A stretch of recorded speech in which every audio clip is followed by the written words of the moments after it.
Mobilette.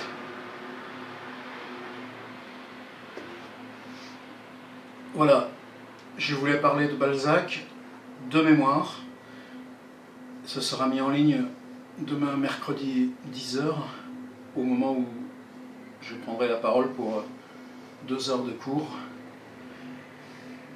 De mémoire, voilà ce que j'aurais à dire. Donc je commencerai par resituer la jeunesse de Balzac. Parce que c'est toujours comme ça que je fais, puis je ne sais pas faire autrement. 2, sans faire de psychanalyse de bazar, parce qu'il y a quand même ces éléments. La mère qui se détourne un petit peu de cet enfant, qui vivra beaucoup mieux sa relation avec son demi-frère et son prochain amoureux. L'enfant mis en nourrice à Saint-Cyr-sur-Loire, dans un endroit qui s'appelle la Grande Bretèche, et ensuite transféré à 10 ans pensionnat à Vendôme, à 60 km de là. Mais tout de suite, entrer par les textes. Justement, ce texte qu'il situe à Vendôme, cette histoire fantastique avec un meurtre, un type enterré vivant, emmuré vivant.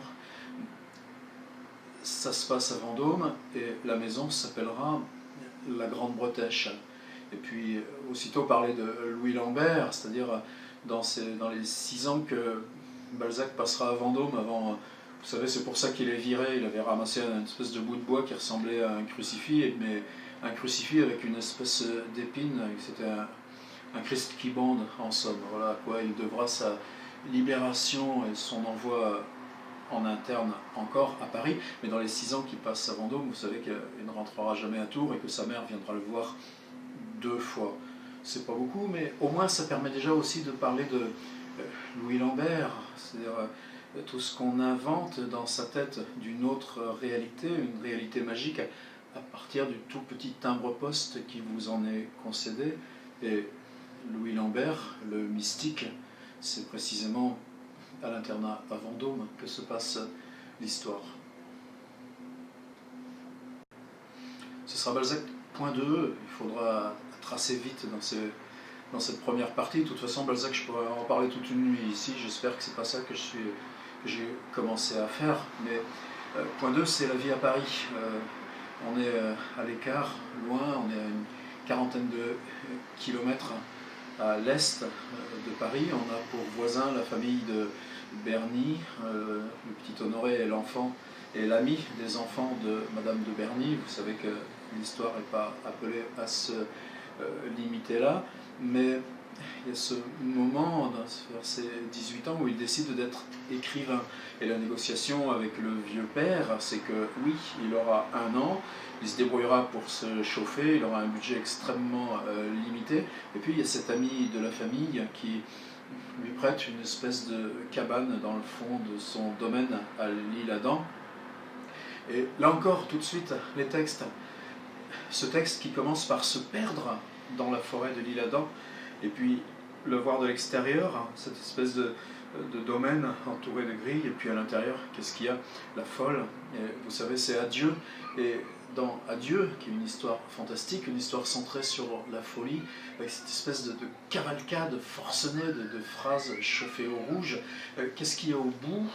On organise pour ramener la folle à la conscience, la reconstitution dans la forêt de Saint-Germain. Ce que vous voyez là, derrière la tour EDF, c'est juste là qu'on réorganise la totalité des collines de l'Île-de-France en paysage qui reconstitue exactement celui de Waterloo. On met les uniformes, on met les costumes, on met les canons, les bruits, etc. On amène la folle. Et alors, évidemment, tout d'un coup, elle retrouve la raison, elle reconnaît son amoureux, celui qui s'était perdu dans la forêt, mais évidemment, c'est insupportable et elle meurt.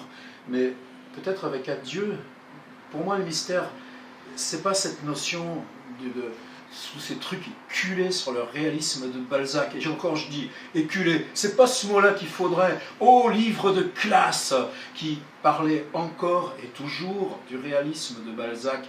Il y en a marre, c'est pas éculé le mot à propos de réalisme de Balzac. Mais dans Adieu, la question c'est pas forcément la folie, la catalepsie, et que toute la réalité de la bataille de Waterloo, là, elle est même pas récit, elle est une transformation paysagère. Ici, derrière, là, de l'autre côté de la tour EDF. Non, c'est précisément l'ancrage que ça se passe dans ce cabanon qu'un des amis de la famille Balzac avait prêté au jeune Honoré, 19 ans, pour que tout un été, il écrive au fond des bois et fasse la preuve à son père qu'il serait écrivain. Balzac 3, ça va tracer dans les 2 heures. Balzac.3, au terme de cette année, à Paris, en se chauffant de rien du tout, en gardant ses 3 manteaux et puis en bouffant pas grand-chose, qu'est-ce qu'il aura écrit? Une pièce de théâtre en alexandrin. Ah ouais, la grande gloire de Victor Hugo. On a ça devant les yeux. Cromwell, drame en 5 actes. Vous êtes écrivain, monsieur Balzac? Raté. Qu'est-ce que vous allez faire? Alors après, je ne sais pas si c'est Balzac.4.5.6, comme on dirait pour les logiciels, mais appelons ça déjà seulement Balzac.4, et j'appellerai ça les 3 Balzac. Les 3 Balzac parce que d'abord, vous savez qu'il s'appelle Honoré Balsa, B-A-L-2-S-A, et puis vous savez cette histoire familiale d'un pauvre Balsa dans l'Ardèche ou je ne sais pas où, un crime sordide est commis dans le village. Ce matin, j'avais un de mes étudiants qui a subi encore dans le métro une fouille au corps parce qu'elle a une tête d'arabe, le pauvre, il s'appelle Yacine. Ben oui, ben à l'époque c'était le pauvre Balsa, lui, ouvrier agricole, c'est sur lui qu'on met le crime. Ben, le pauvre Balsa, il savait ni lire ni écrire, mais bon, il a été guillotiné. Il n'avait pas commis le crime. Mais dans la famille Balzac, c'est depuis ce moment-là qu'on a commencé à jouer un petit peu avec les lettres. On ne voulait pas être de la famille de celui qui avait été guillotiné à tort pour un crime, même s'il ne l'avait pas commis. Donc, Balzac, longtemps avant d'être Balzac, les 3 Balzac, c'est le premier, il s'appelle Lord Haroun. Bon, Walter Scott, l'auteur d'Ivanhoe, les grands feuilletons, mais qu'est-ce que c'est Lord Haroun? Ce type qui a déjà une œuvre d'auteur. Eh bien, c'est les œuvres qui sont vendues, qu'on lit dans les petits cabinets de lecture, il y en a dans tous les quartiers. C'est des petits opuscules, c'est des petites séries de 25 ou 40 pages. Un livre, ça fait 160 pages, ça fait 4 opuscules. Simplement, si vous le divisez en opuscules, il y a 4 personnes qui peuvent se le lire en même temps, à tour de rôle. Donc, dans cette forme-là, c'est ce qui conditionne la fiction, et c'est comme ça que Lord Haroun va faire son apprentissage. C'est le premier nom, et c'est le premier avatar de Honoré Balsa en littérature. On passe donc immédiatement au 4B, on ne va pas perdre trop de temps là-dessus, c'est pas fondamental, mais ça l'est pour nous dans ce qui se passe en ce moment, dans la mutation numérique du livre, dans la question de comment les supports et comment la propagation, comment la diffusion induit les formes de récit. Et ça, bon, moi j'ai pas fini de lever ce couvercle sur cette casserole-là. Qu'est-ce qui se passe? Ces petits fascicules, bah ouais, on passe à une autre étape qui est liée déjà aussi à ce qui sera à Balzac.5, c'est-à-dire le développement de l'imprimerie. La bibliothèque, celle des nobles, celle des grandes familles, celle des intellectuels, commence à se propager. Elle va se propager dans la bourgeoisie, mais ça veut dire que accéder au patrimoine de la langue française, c'est plus réservé à une petite fraction de la population. Ça devient un commerce. On a à la fois de l'économie, mais beaucoup de politique. Quelque chose qui ne s'appelle pas encore culturel, mais qui finira par le devenir, enfin quoi, 130 ans plus tard. Qu'est-ce qui se passe avec cet accès? Les cabinets de lecture, c'est des fascicules? Non, moins. Ce qui se passe maintenant, c'est l'irruption de la presse, mais ça, Balzac n'y a pas encore droit, et les revues. Et les revues, ça paraît une fois tous les mois, une fois tous les 2 mois, la lecture est plus longue, c'est dans le même opuscule imprimé, dans le même objet imprimé, qu'on trouve ces choses, ces fictions dans lesquelles on prend le temps. Et là, le deuxième nom de Honoré Balsa, en littérature, sera Horace de Saint-Aubin. Et qu'est-ce qu'elle est consistante, l'œuvre d'Horace de Saint-Aubin? Alors bien sûr, quand on la lit, ça nous tombe des mains, comme toute cette littérature de cette époque-là nous tombe des mains, à part ceux qui la transcenderont. Il y en a 2 qui la transcendent, Eugène Sue, Alexandre Dumas. Mais ce ce primat de la revue, on le retrouvera jusque chez Flaubert et Maupassant. Les livres de Flaubert paraissent d'abord dans ces revues avant d'être rassemblés en romans, en forme mineure. Et ce brave Maupassant, pour lequel on assassine nos élèves de première avec des belles amies et des conneries, non, c'est les nouvelles. Mais les nouvelles, ça ne se donne pas à des adolescents, vous pensez. Mais évidemment, le roman reste cette instance de validation. Maupassant a besoin de validation, et les nouvelles, elles sont publiées ensuite en recueil. Là, je m'égare, on est loin de chez Balzac. Mais quand même, c'est dans ce contexte où il y a l'éclosion de cette œuvre qui s'appelle Horace de Saint-Aubin, qui va pas très loin. Allez, troisième nom de Balzac, tout de suite. Eh ben, le sien, Honoré de Balzac. La presse, j'ai dit, la presse, qu'est-ce qu'elle bascule? De quoi on parle dans les journaux? On parle de ce qui existe. Ce qui existe, c'est une instance de réalité différente de celle de la fiction. C'est plus vrai que la Grande Bretèche ou Adieu. Oh non, ça l'est même beaucoup moins. Simplement, de quoi on parle? On parle de ce dont vous pouvez constater l'existence, parce que c'est là devant vos yeux. Ceci est la chambre de l'hôtel Première, 34 € la nuit, à Cergy-les-Pontoises, ou Cergy ce que vous voulez, devant la tour EDF, que vous voyez là derrière. Et vous entendez une mobilette? Non, on entend un autobus. De quoi que je parlais? De ce nom, Honoré de Balzac. Il n'a pas le droit à ce nom-là, mais c'est tellement mieux dans la presse, comme Gérard Labruni, non, Gérard de Nerval, et ainsi de suite. Ça leur passera à tous ces zigotos. Arthur Rimbaud, il n'y aura plus besoin de se mettre un de. Arthur de Charleville, de Mézières, de Vitaly Cuif, né-le, etc. Mais Rimbaud, on en est loin. Encore, vous savez, ce qu'il dit au début d'une saison en enfer. Le grenier où j'ai lu la comédie humaine. Qu'est-ce qu'il écrit, Honoré de Balzac, dans la presse? Il faut que ça existe, il faut que ce soit comme la tour EDF. Il écrit traité des excitants modernes, et puis après il écrira un truc qui va le lancer. Physiologie du mariage. Ben voilà, on parle de ce qui existe, on le décrypte, et c'est tellement plus fort que la fiction. Et c'est peut-être là qu'il s'invente, Balzac. Il s'invente par la conjonction des deux. L'histoire fantastique, Louis Lambert, la Grande Bretèche, Adieu, et puis ce qui vient percuter. Là, traité des excitants modernes, physiologie du mariage, ils sont troussés comment, les personnages? L'employé de bureau et sa tasse de café, ou le monsieur madame qui vont aller se marier dans physiologie du mariage, et ce qu'ils vont acheter, et comment ils vont s'habiller, et puis comment ça va être avec la belle famille, etc., etc., et dans quelle maison ils vont vivre. Bon, ben prenez donc ce truc-là, qui est tellement plus fort que le roman d'Horace Saint-Aubin, et utilisez ça dans du roman? Non. Balzac.5. Touch. Télécommande. Elle marche pas. Eh ouais, il faut pousser à droite. Vous voyez, la télécommande, quand je la mets bien du côté de la tour EDF, elle marche. Pourtant, elle ne dépend pas de l'EDF, elle a une petite pile dedans. Balzac.5. Honoré de Balzac. On applique à la fiction les recettes de la presse. Qu'est-ce que ça va donner? Moi, je ne me rappelle plus ce que je voulais dire. C'est le soir, j'ai travaillé toute la journée là, dans l'école, de l'autre côté de la rue. J'ai le droit d'un peu embrumé, mais normalement, je fais la vidéo la veille des cours, pas juste avant les cours. Là, ça tombera bien. Ce soir à l'hôtel, de toute façon, je ne pourrai pas la mettre sur YouTube. Puis, de toute façon, elle sera trop longue. Et puis, de toute façon, vous voyez, c'est un peu décousu. Mais bon, on y revient. Balzac.5. Ben justement, Balzac.5, il n'y en a pas de mot roman. C'est pas que pour lui, Le Rouge et le Noir de Stendhal, c'est un roman? Non, ça s'appelle Mœurs. Mettez ça, Mœurs, sur un bouquin. M-O-E-U-R-S. M-O-E pris dans l'eau. U-R-S. Je sais pas comment on prononce, les gens académiques, ils prononcent ça différemment. De toute façon, personne n'utilise plus machin là, par dans Histoire de Mœurs, etc. Mais Histoire de Mœurs, voilà, c'est comme ça. Rouge et Noir, Mœurs. Madame Bovary, roman? Non, Madame Bovary, Mœurs de province. Eh ben, qu'est-ce qu'il fait, mon Balzac? Études sociales, scène de la vie privée, études philosophiques.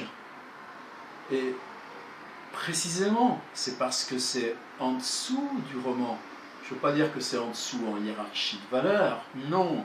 Ça passe dessous les Horace de Saint-Aubinery, dessous les Alexandre Dumassery, dessous les Eugène Sutry, et par-dessus tout le reste.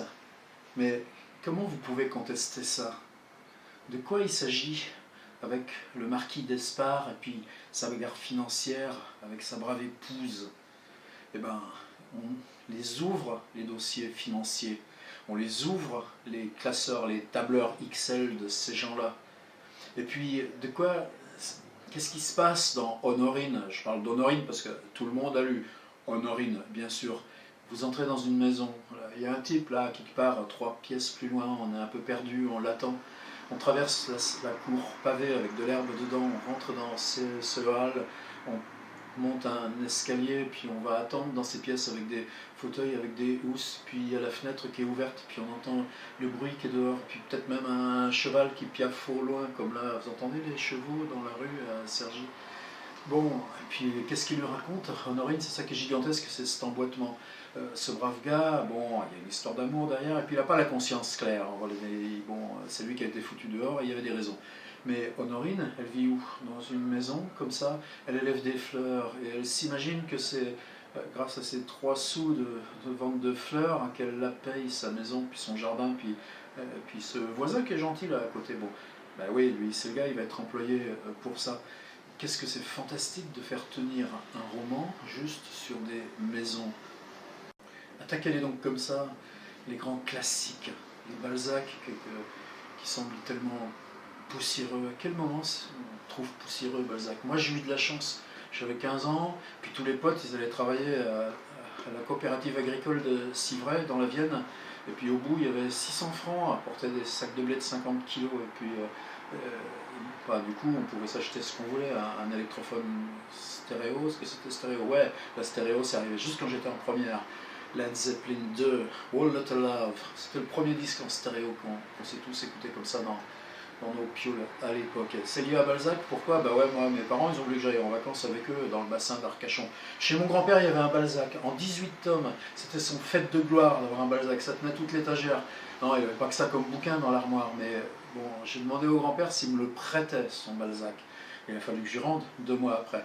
Mais j'ai passé le mois au bassin d'Arcachon, et ma vengeance avec mes parents, c'est que j'ai refusé de sortir de la chambre pendant 1 mois, et j'ai lu tous mes Balzac. Alors là, ouais, quelque chose. Réalisme, c'était quoi le réalisme de Balzac? C'était que la réalité dans l'intérieur des livres, elle avait supplanté celle qui m'intéressait plus. J'ai 62 balais, j'en avais 15 à l'époque, je suis pas en état de faire la différence, mais bon, ça fait pas mal quand même. Eh ben, je crois que j'en suis pas sorti de cette lecture de Balzac. Comment ça vous engraine? Ça vous engraine par la présence immédiate, et puis ça vous engraine par l'effet de diffraction. Ce que vous voyez là, qui est en arrière-plan, et qui pourrait être de la fiction, ben, tout d'un coup, dans le livre d'à côté, que vous prenez comme ça, non pas au hasard, mais parce que vous repérez que le personnage il part de l'une dans l'autre, et ben, tout d'un coup, ce personnage-là, c'est lui qui est devenu le petit grain de cette histoire qui est implacable, à laquelle on est forcé de croire. Et donc finalement, toute la comédie humaine tient debout. Ça, c'est Balzac. Alors c'est quoi ces grands classiques empoussiérés qu'il faut lire, relire? La Rabouilleuse, ouais, qu'est-ce que c'est sordide cette histoire, mais qu'est-ce qu'il y a au milieu de la Rabouilleuse? Il y a une place publique avec des arbres, et puis 2 maisons qui sont en face, et puis de temps en temps, on traverse la place publique. Et puis il y a des types qui font des conneries la nuit. Installer un roman avec ce qu'on peut faire comme conneries la nuit dans un bled de province, ou là, ici, derrière, à Cergy, mais à Cergy, la nuit, ça n'arrête pas beaucoup. À Issoudun, en 1830, la nuit, c'était pas tout à fait pareil. Ça suffit pour faire la Rabouilleuse. Béatrix, vous entrez là, et puis ce château, il est vide. Il n'est pas si vide que ça. Dans les fauteuils, il y a des personnages immobiles, 3 ou 4. C'est comme ça que ça commence. Le cabinet des antiques, oh que c'est beau, un salon à Alençon. Et puis à 20h arrivent les gens de plus de 80 ans dans la ville. Et puis on se dit tous les soirs la même chose, justement, sauf ce soir-là. Tenez, encore le réalisme de Balzac, Eugénie Grandet. Combien d'entre vous l'ont supporté au lycée, la lecture obligatoire de Eugénie Grandet? Qu'est-ce qui est beau dans Eugénie Grandet? Ah ouais, vous savez, la maison, on entre par un couloir, le couloir, il est au fond d'une cour, il traverse, il arrive direct dans le jardin, et puis dans la maison du Grandet, il y a une arrière-cour, et au bout de l'arrière-cour, il y a un mur, et dans ce mur, il y a une petite porte de bois qui donne sur le jardin. Eh bien, je vous assure que si vous le reprenez, l'Eugénie Grandet, faites bien attention à ce moment, où quand vous avez traversé l'arrière-cour, vous la trouvez, la vieille porte de bois qui donne sur le jardin. Vous comprendrez. Et c'est quoi le réalisme de Balzac? Il l'avait vu, la ville de Saumur? Oui, justement, quand il s'est réussi à s'enfuir avec cette Madame de Berny, 4 enfants qui ont son âge à lui, enfin évidemment pas exactement, enfin bon, il est copain des enfants Berny, etc. Et elle a 20 ans de plus que lui. Ils arrivent à s'échapper. Où ils vont? Ah, comme par hasard, à Saint-Cyr-sur-Loire, la Grenadière. J'habite là, moi, d'ailleurs. Bon, c'est pas exactement pour ça, mais... quand même, vous savez, c'est un petit peu pour ça que je suis jamais sorti de Balzac complètement, la preuve. Bon, il descend de la Loire, et c'est la première fois que Balzac ira voir la mer. Ça va lui générer toute une tripotée de récits avec Guérande, justement, ce Béatrix. Et donc ce bateau qui part à 4 heures du matin de Tours et s'arrête les prendre à Saint-Cyr-sur-Loire, il arrive 2-3 heures après, vers 7 heures du mat, à Saumur. Et là, il y a une pause de 40 minutes. On fait pipi, on boit quoi? Je ne sais pas ce qu'on boit. Du café? Ouais, il y avait peut-être du café. Allez, disons qu'on se prenait le café. C'était pas la gare, évidemment. C'était le quai de la Loire. Et puis il y a des barriques. Et puis il y a 2-3 mecs qui sont en train de faire leur commerce. Balzac, il y est resté 40 minutes chrono à Saumur. Bon, d'accord, à côté de ça, il connaissait bien mieux Vouvray, tout ça. Il pouvait reconstruire.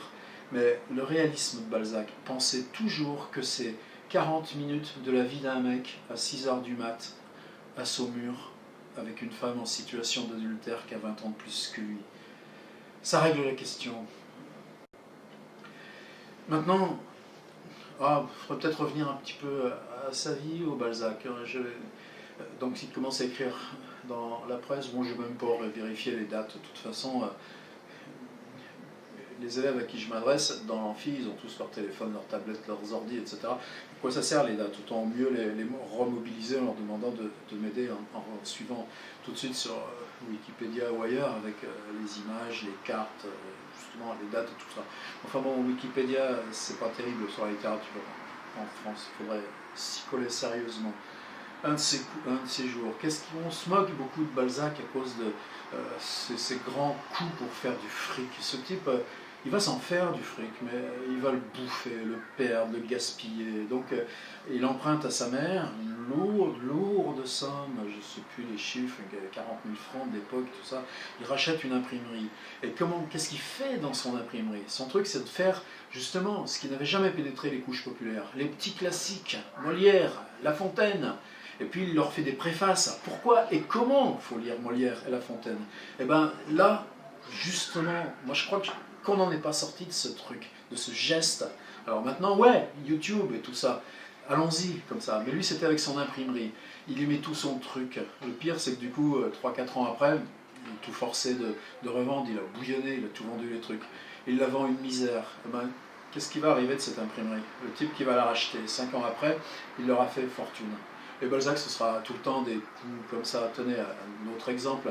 Il apprend la voie ferrée qui va passer à Versailles, Rambouillet, et puis je sais pas où, ce sera la ligne qui l'emmènera à Tours. Ah, elle sent toutes les conséquences, qui s'emboîtent. Quand il va à Tours, qu'est-ce qu'il fait? C'est là où il va pour écrire, pour être tranquille. Avec la diligence, justement, on passe devant cette maison abandonnée près de Rambouillet, qui va être le décor de la Grande Bretèche quand il aura transposé cette baraque à Vendôme. Pourquoi? Parce que le temps qu'on passe devant cette baraque, dans cette diligence, on est tous serrés comme des sardines, où ça parle, où ça bouffe du saucisson, il y a tous des mauvaises haleines et tout ça, et bien tout d'un coup, le temps qu'on passe dans la maison en ruine, ça se tait dans la diligence. Donc la Grande Bretèche, ce sera ça, un truc en mouvement avec une vision brève qui traverse. Le chemin à Tours, il arrive, c'est le soir à Tours. Rabelais faisait le chemin en 3 jours. Et vous savez, à cette époque-là, au temps de Rabelais, on achetait un coq à Paris, à la sortie de Paris, et comme ça, le matin, il vous réveillait, vous repartiez, quand vous arriviez chez vos amis, vous le mangiez, le coq. Bon, Balzac, c'est là, maintenant, une journée suffit. Mais on dort à Tours, il a plein d'amis, et le lendemain, il va à pied au château de Saché, comme par hasard le château de l'ami de sa mère, le père clandestin de son frère, et c'est là, dans cette petite piole, qui est toujours, oh, qu'est-ce que j'adore aller à Saché, puis me démerder pour aller m'asseoir un petit peu sur le fauteuil, c'est interdit, mais bon, il y a la poignée de la fenêtre, par exemple. La fenêtre, personne ne nous l'enlèvera, ni le ciel, ni que c'était sa poignée de fenêtre à Saché. Où j'en suis avec Saché, bah ouais, il y avait ce chemin, d'ailleurs, vous voyez, même ce chemin comme ça, les 20 bornes, les 4 heures ou 5 heures qu'on met pour aller de Tours à Saché à pied, bon évidemment, je l'ai fait en bagnole, mais il y a des récits qui sont là, comme ça, sur le fait de faire ce chemin à pied. Et puis les illusions optiques, ce château qui apparaît comme ça et qui redisparaît. Et ça fera quoi? Ça fera le lys dans la vallée. Et revenons à ce truc de Tours et des locomotives. À la fin de sa vie, tout d'un coup, ben ça va plus vite de faire Paris-Tours, avec le train qui débarque un peu plus loin que Versailles, il fait loin de tout faire évidemment, mais du coup, deux endroits qui pour lui étaient forcément disjoints dans le temps, étaient forcément un jour, et puis le jour suivant, on peut les rejoindre dans la même journée. Comment traiter narrativement cette révolution? Eh bien, lisez le début de quoi? C'est quoi? C'est un début dans la vie? Ouais, je crois que c'est ça. Eh ben, il commence par parler des locomotives. Et puis ensuite, il y a cette espèce de saut incroyable pour traiter de ce que change comme ça la locomotive. Il prend une diligence, comme par hasard, il la met à l'Isle-Adam, c'est-à-dire toujours ce même trajet comme ça de l'adolescence, de l'Isle-Adam à Paris, donc un trajet qui demande 2 heures. Il prend 5 mêmes personnages dans la diligence à temps zéro, à 10 ans avant et à 20 ans avant. Donc 3 trajets, les mêmes personnages, simplement 20 ans d'écart. Voilà, c'est sa façon de traiter le temps pour répondre au bouleversement temps de la locomotive.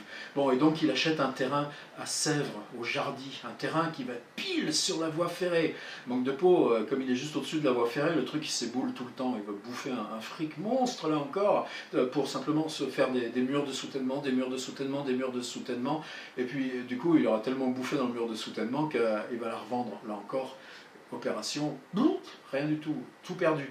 Et le mec qui rachète, bah lui, il va faire fortune. C'est même pas 5-6 mois après que Balzac, il avait attendu 4 ans. C'est même pas 5-6 mois après que ça y est, le chemin de fer rachète tout ça, une fortune. Où j'en étais, justement, cette imprimerie qui est une de ces expériences comme ça, à la fois un peu malheureuse, un peu folle. Mais avez-vous lu Illusion perdue? Illusion perdue. Il y a 3 parties. C'est quoi la première partie d'Illusion perdue? C'est dans une imprimerie. Et tout d'un coup, qu'est-ce que c'est qu'un livre qui installe pour son décor et son drame le lieu même qui le fabrique?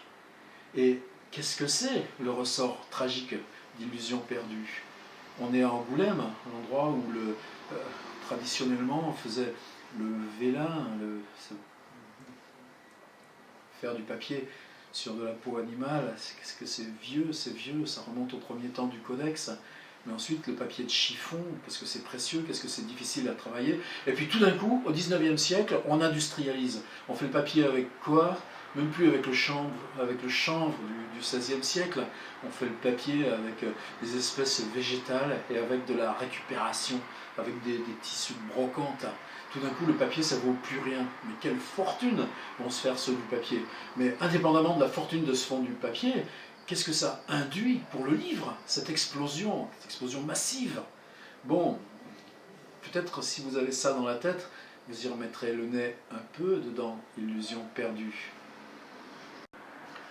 J'ai 2-3 trucs à parler encore. Ça va être crevant ce cours, parce que en plus, il faudra que je sois en forme. Et j'y suis pas trop. Il ne faut pas trop que je muse, mais justement ça me sert à faire mon petit récap pour que demain je sois clair dans la tête. Je fais pas de plan, je fais pas de notes, tout ça. J'aurai quoi? Ouais, j'aurai mon petit iPad. Et sur mon petit iPad là, j'ai foutu. J'aurai quoi? La table des matières. J'ai un Balzac intégral bien sûr, mais il y a une table des matières qui est géniale parce qu'on a tous les trucs, tous les bouquins dans l'ordre. Comment ils sont rangés. C'est ça qui m'intéresse. Ce qui m'intéresse, c'est qu'est-ce que c'est écrire. C'est cette espèce d'aristocratie. Pourquoi?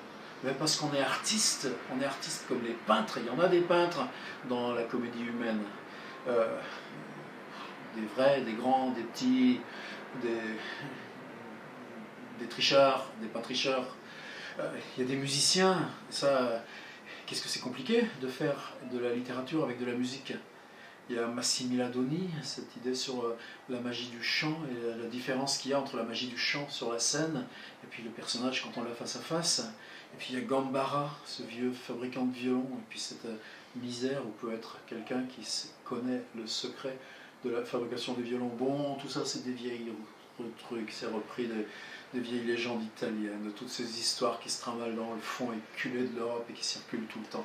N'empêche que voilà, dans quoi c'est mis? Dans ce que vous avez dans le nez, c'est mis devant le Paris immédiat, le Paris qui se démolit, qui se détruit. La cousine bête, justement là on l'a, un sculpteur mou, un sculpteur qui fera carrière, un sculpteur qui passera son temps à trahir ce qu'il a fait de beau une fois quand il avait l'âge précisément des étudiants aux Beaux-Arts. Il était bon aux Beaux-Arts, le sculpteur de la cousine bête. Simplement, à mesure que la vie sera à la fois plus facile, ce sera toujours faiblesse et faiblesse et faiblesse. C'est un des thèmes dans la cousine bête. Il y en a plein d'autres. C'est un livre dur, âpre, méchant. Un livre qui pue par certains côtés. La cousine bête ne se lave pas tous les jours. Enfin, je suppose, en tout cas, on ne sait pas comment elle se lave, c'est pas parler. Par contre, on sait où elle habite. Où est-ce qu'elle habite? Dans ces zones qui sont entre le Louvre et les Tuileries, ou justement parce qu'on est en train de construire les Tuileries. Enfin, je sais plus trop, moi, ces histoires-là, ça m'a, je sais pas, trop révisé. Mais autour du Louvre, il y a ce vieux Paris comme ça, qui se construit comme une espèce d'amoncellement tout resserré, presque un ghetto. Et puis là, avec Haussmann qui trace sa rue Rivoli, et puis là, ce qui va vers l'opéra, en amont plus bas que les boulevards, et ben, tout d'un coup, on les démolit. On les démolit comment? Avec nos machines d'aujourd'hui, ces trucs-là? Non, à la pioche, et puis avec ceux qui portent tout ça avec leurs baudets et tout. Mais en tout cas, la ville de Paris, quand elle se démolit, c'est une espèce de suite d'entassements, de cavernes rongées qu'on enlève comme ça. Et la cousine bête, elle habite toujours dans sa petite piole en étage, tout en haut du Paris démoli. Bon, on peut travailler avec ça. Moi, ce que je veux insister, en revenant sur ces trucs artistes, c'est précisément, d'une part, le rôle du fantastique. Dans les romans les plus ancrés dans le réalisme, il y a toujours un moment où ça décolle, où il y a des personnages, tout d'un coup, ils sont en lévitation, ils ont les deux pieds au-dessus du sol, et puis paf, tout d'un coup, ils désignent le meurtrier du grand-père, là où il a caché la vieille cassette d'or, et puis la recherche de l'absolu, et puis prenez déjà tout celui-ci, La peau de chagrin. Il a quel âge? Il a 35 ans. Ça va être une espèce de best-seller. C'est comme ça qu'il va rencontrer Madame Anska. Ah, il faut que je parle de Madame Anska. La peau de chagrin. Qu'est-ce que c'est? Ce type, il va se suicider. Et traverse. Quelle beauté ce texte. La traversée d'un magasin d'antiquités. C'est quoi les antiquités en 1830? Elles ressemblent à quoi? Il y a quoi? On en fait l'inventaire, on les décrit, les objets. Et ouais, qu'est-ce qu'il achète, lui? Cette espèce de vieille peau. Et puis cette vieille peau, il suffit de prononcer un souhait. Le mec qui lui a vendu, il dit ce soir c'est toi qui seras dans la rue. Et ben ouais, simplement 2 mois après, la peau, elle a 1 centimètre de moins. Et puis vous savez, la fin, en tout cas, allez le relire. Mais cette espèce d'emprise du fantastique, jamais Balzac s'en départira. Donc qu'est-ce qu'on fait avec ça? On appelle ça étude philosophique. Et dans cette réflexion sur l'art, je me rappelle, de la Médicis en 84, il y avait Georges Didier Huberman, c'était son premier bouquin de Georges. Et vous savez, c'était quoi le premier bouquin de Giorgio? C'était un livre sur le chef-d'œuvre inconnu de Balzac. Vous le connaissez, ce bouquin? C'est une histoire de peintre. Il y a Poussin, il y a Fraunhofer, il y a un apprenti peintre. Comment ça apprend les secrets? Ça s'apprend dans les écoles, les secrets des peintres? Oh, bah non, sinon, enfin en tout cas, je pense pas que ce soit à Cergy, c'est plus compliqué que ça, apprendre les secrets de peintre. Mais ce vieux peintre qui lui connaît le secret du réalisme, c'est-à-dire que l'illusion de vie passe avant, qui nous permet de trouer le fait d'être devant une représentation objective, puisque peinture ou livre, c'est la matérialisation objectale d'une représentation. Bon, et quand on le trouve mort, le type, son grand tableau, son beau tableau, vous savez, il y a quoi? Une espèce de marmelade de lignes, mais c'est quand même des lignes dans la marmelade, et puis juste au milieu, un pied nu. Et le pied nu, lui, il est parfait. Il faut combien de temps, chers amis, pour lire le chef-d'œuvre inconnu? Il faut en gros 35 minutes. C'est moins que le RER de Paris à Tours. C'est cher l'archive? Non, tout ça c'est disponible. Allez sur Wikisource, vous le trouverez. Mettez l'application Kindle sur votre téléphone et téléchargez tout ça. Allez, allez, allez, allez. C'est juste ça, c'est juste à se dire, dans ces machins où on croit qu'il y a de la poussière, ben, il y a peut-être bien moins de poussière que sur ce qui nous use tous les jours, dans ce vieux monde plein d'horreur, de bruit, de chaos, de fureur. Je vous embête pas plus, juste un dernier truc, le travail. Qu'est-ce qui fait que Balzac, on le traite de vieille lune, comme... non, elle n'est pas là, il y avait une très belle lune tout à l'heure, mais pas de chance, elle est de l'autre côté là, par rapport à ici. Que Balzac travaillait tout le temps, mon pauvre, du matin au soir, et tous les jours, mon pauvre. Il se trouve une chose, que ce brave Balzac tombe amoureux d'une comtesse polonaise qui lui a écrit une lettre justement après la parution de La peau de chagrin. Il va mettre 17 ans, parce qu'elle est mariée, bon, il faut attendre que le mari meure, et puis il a la peau dure, le vieux Paul. Mais en même temps, ils attendront pas tant que ça, donc c'est plein d'anecdotes. On se donne rendez-vous où? En Suisse. Bah, oui, c'est plus commode, de toute façon, elle vient en Suisse, donc il y va. Il n'a pas de quoi payer la diligence, qu'est-ce qu'il fait? Bah, il paye le moins cher. Les places les moins chères, c'est celles qui sont sur le dessus de la diligence, assis dans le sens de la longueur. Enfin bon, on regarde les bords de la route, quoi. Et ben oui, mais de Paris à Lyon, c'est long, donc à un moment, on s'endort, et qu'est-ce qu'il fait, le pauvre Balzac? Il tombe de la diligence, ça fait 3 mètres de haut. Eh ben, quand il arrive sur le beau lac de Bienne, il a les 2 pattes dans le plâtre, il est bien pour rencontrer son amoureuse. Voilà, c'est ça la vie de Balzac. Mais enfin bon, sans déconner, à Madame Anska, il lui écrit tous les jours. J'ai fait ci, j'ai fait ça, j'ai écrit, je me suis levé, j'ai écrit, j'ai travaillé, j'ai le truc. Bon, simplement non, c'est pas ça. La vie de Balzac, c'était la vie de Balzac racontée par Madame Anska. Simplement, bah... Longtemps on l'a cru. Il y a 2 personnes qui ont commencé à démonter ça. Il y a Roger Pierrot, grand Balzacien. Il était né en 1920, un peu plus vieux que mon propre père, Roger Pierrot. Et il vient de mourir au début de l'année. Demain, vous savez, moi je penserai très fort à la dette que j'ai à Roger Pierrot, qui n'a pas travaillé que sur Balzac, mais... voilà, même là, quand il avait 94 ans, l'hiver dernier, donc quelques mois de son décès, le pauvre, on avait encore une discussion par email via son fils Alain interposé.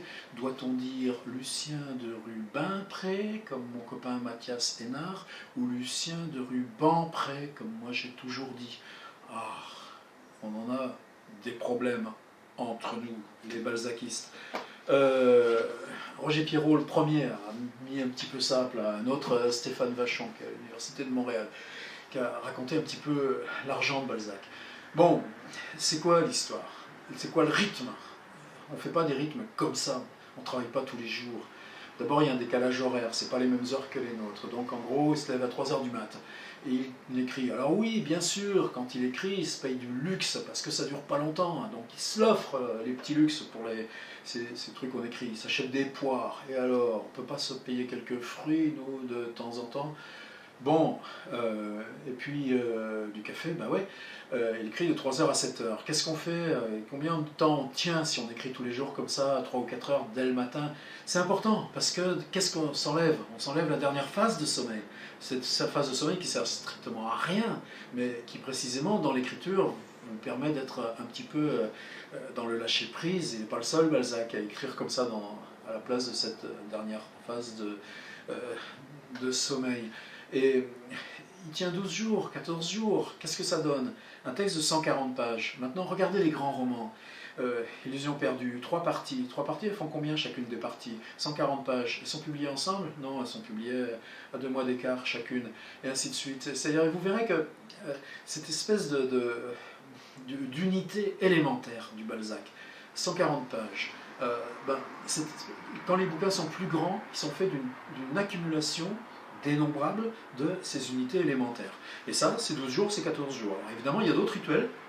À 7h du mat, il se fait livrer un bain chaud. Alors, il faut l'imaginer, le brave dit Balzac, son 1m54, il lui restait 3 dents dans la bouche, il en souffrait beaucoup. Tout ce qu'on sait, c'est que quand il riait, il mettait sa main devant la bouche parce qu'il n'aimait pas trop que ça se voit. Puis il avait un autre aphorisme, mais ça, il ne faudrait pas que je mette tous mes trucs sur YouTube, mais vous savez, il y a une phrase moi, qui m'a toujours plu, comme ça, étant originaire du même pays. Il dit que les hommes petits, avec un grand cou comme on a dans l'Ouest, la pensée met moins de temps pour aller de la tête au bout de la main et revenir. Bon, évidemment, moi, ça m'a toujours consolé, mais vous n'êtes pas forcé, vous, de vous intéresser à ces choses-là. Imaginez-le dans son bain, amené par 2 malabars qui apportent l'eau chaude et qui viennent rechercher la baignoire 1 heure après. Qu'est-ce qu'on lui amène? Qui croise dans l'escalier les malabars avec leur baignoire? Il croise les mecs qui reviennent de l'imprimerie et qui pestent contre les pattes de mouche de ce type qui écrit et qui leur a balancé 15 pages la veille.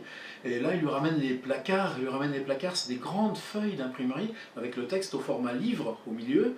Et ben oui, et là tout d'un coup on prend écart. Pourquoi moi je vous emmerde avec la typo? Pourquoi je vous emmerde avec vos styles de Word et vos traitements de texte et tout ça? Avec les textes édits que j'en ai marre de voir et tous ces trucs-là. Ben, parce que tout d'un coup, comment on rentre dans le travail si c'est pas d'abord par la prise d'écart? Marcher sur le texte, le tenir à distance pour être dans une situation de spectateur. Ben, ça, Balzac, c'est le placard d'imprimerie. Et il écrit la 2e version obligatoire, c'est ce qui s'ajoute comme ça sur le placard d'imprimerie. Des choses que nous, évidemment, on fait aussi en atelier d'écriture, ces trucs comme ça d'étoilement, des choses comme ça. Pour moi, entrer dans le retravail, ben, ah ouais, ça fait partie des trucs techniques, autant l'appréhender ensemble. Après, vous en faites ce que vous voulez. Et puis, autre critère, et donc à ce moment-là, le livre est prêt à être publié parce qu'il y a eu ces 2 jeux successifs d'épreuves, donc 3 écritures sur la même section de texte, et puis voilà, au bout des 12-14 jours, eh ben, on se débrouille, et puis 2 mois plus tard, on recommence. Et ce qui fait, dans le mois et demi, croyez, c'est pas toujours avouable à Madame Anska, n'est-ce pas, Honoré mon frère. Il y a aussi un autre truc économique qui est quand même important par rapport aux questions aujourd'hui de propriété intellectuelle et de droit d'auteur notamment. La propriété intellectuelle, en France, bon, tout ça c'est des vieilles lunes, et puis ça ne nous concerne pas directement, mais quand même, le droit commercial vaut pour 10 ans. Et puis c'est tacitement reconductible, etc. Mais il n'y a jamais de contrat commercial qui puisse excéder 10 ans, sauf par dérogation uniquement française, et non pas allemande, et non pas italienne, et non pas espagnole, et non pas québécoise ou canadienne, ou américaine ou anglaise, qui fait que le contrat d'édition, lui, est un transfert de la propriété commerciale. J'ai 62 ans, je dois mourir là dans pas longtemps, enfin, je sais pas quand, enfin peut-être après le cours quand même, pas avant, I hope so. Et c'est seulement 70 ans après que boum boum, badaboum dicjus, que moi je m'élèverai dans le domaine public après être tombé pourri dans la terre. Bon, laissons tomber ça. Mais en attendant, qu'est-ce que ça fait? Ça fait que les plumitifs dans mon genre, même si c'était grassement payé par la République pour aller raconter des trucs sur Balzac, de façon plus cohérente et raisonnable, parce qu'on sera demain matin et pas ce soir, eh ben, si on ne sort pas un livre tous les 2 ans et qu'on ne le vend pas à 20 000 exemplaires, bah mon gars, accroche-toi. Seulement, au temps de Balzac, c'est pas tout à fait ça. Tu vends quoi? Tu vends un tirage unique, ou alors une durée. Tu le vends pour 4 ans à un éditeur. Ou tu vends une... Ah, c'est grand les tirages de Balzac, 2500 exemplaires. Mais donc après, il retrouve ses livres et il faut les refourguer à un autre pour boucler la nouvelle fin de mois. Et vous allez refourguer le même truc exactement? Ben non, donc c'est les mêmes livres qu'il réécrit. Alors oui, il y en a beaucoup des livres de Balzac, il y en a 80, 88, c'est pas tant que ça, mais surtout, à chaque fois, eh ben on les rassemble Et c'est plus vie de truc machin, c'est plus illusion perdue, c'est scène de la vie parisienne, c'est scène de la vie de province, c'est étude philosophique où on rassemble ce qu'on a publié de façon séparée. Louis Lambert, La peau de chagrin, chef-d'œuvre inconnu, etc., etc.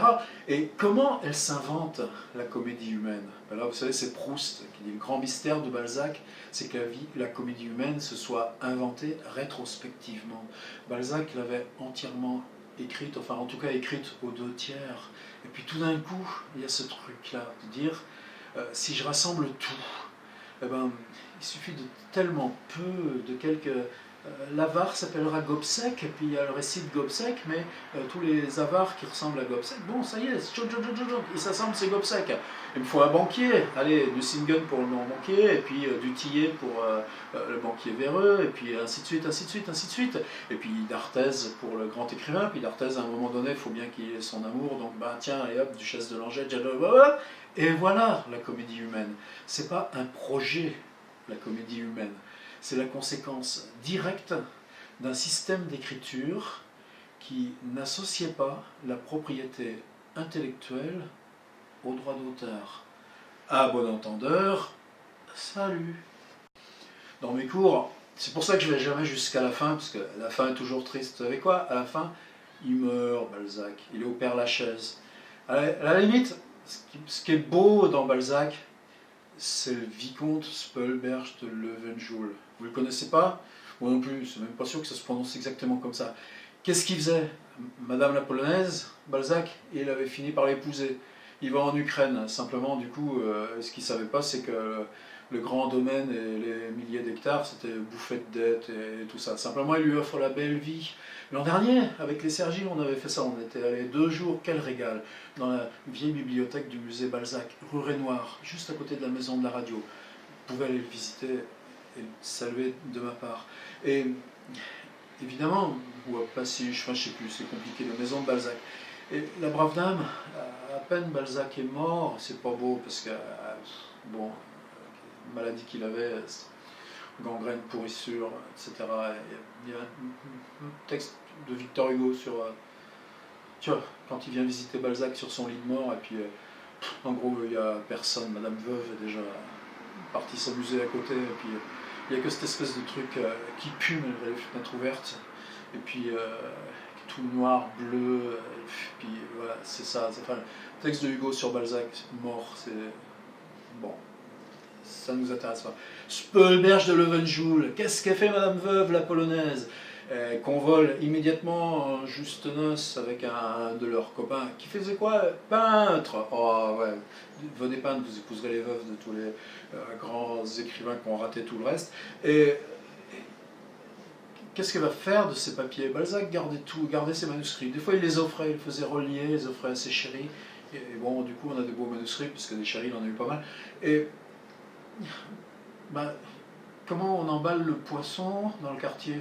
Comment on emballe la viande dans le quartier? Il faut bien trouver du papier. Et ben donc, le vicomte Speulberg de Loewenjoul nous fera ce cadeau d'aller chez tous les épiciers, chez tous les poissonniers, chez tous les viandiers du quartier, et de leur demander les manuscrits de Balzac qu'avait laissé la veuve pour s'en débarrasser. On arrête là-dessus? A tout de suite.